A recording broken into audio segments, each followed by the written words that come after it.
Salamat sa buhay niya dahil naniniwala ako na kalooban ito ng Diyos na nakilala ko yung pinapanalangin ko. Mahal, ano lang, hindi ko may ipangako kasi alam mo naman na lagi ko sinasabi sa'yo na masama yung mangako, kundi gagawin ko na lang, ano. Kaya bless ako na makilala siya sa tamang oras, sa tamang panahon. Kung paano ako nag-care sa'yo, dodoblehin ko kasi magkasawa na tayo.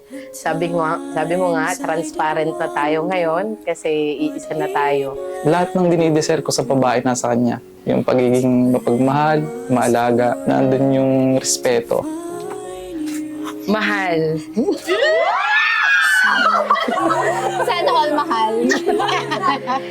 Salamat sa Diyos sa biyaya niyang pag-ibig sa atin. Madaming regalo tayo na na-receive sa isa't isa. Pero ito, yung regalo ng Diyos para sa ating sa isa't isa.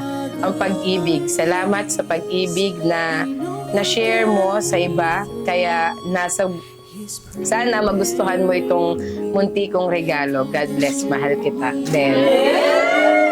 Lagi mong sinasabi sa akin, lalo na pag nakikita mo akong tahimik.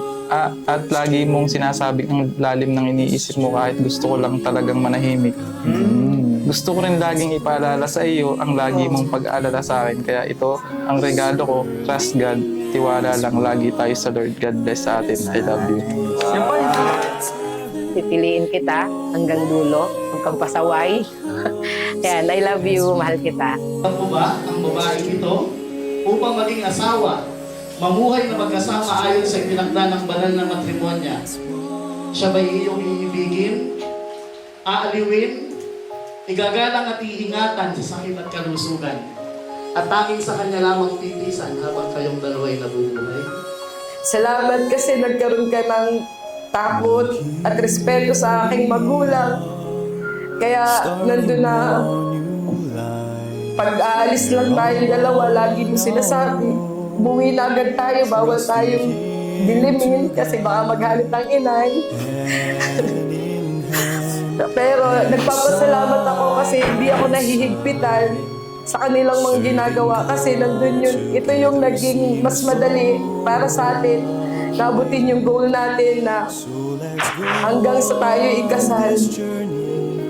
Kasi napaglabanan mo ang lahat ng ito para ipakita ang pagmamahal mo.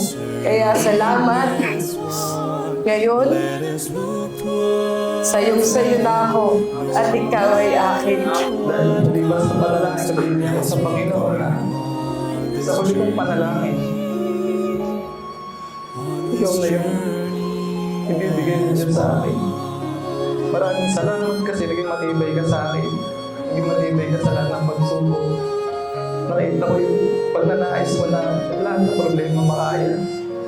Na ito yung goal natin na matutupad lahat ito. Kaya ako yung nagpapasalamat sa bawat pagtapik mo sa akin pag nagmumotor. Nandun yung pag-iingat mo. Nandun yung pag-aalala mo.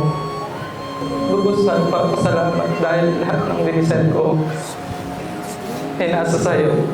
Kaya magkasama nating hahanapin ang kanyang kalooban, hahayaan ang kanyang karunungan, nagabayan ng ating mga hakbang at ang kanyang lakas na magpapatatag sa atin. Naway ang ating pag-iisang dibdib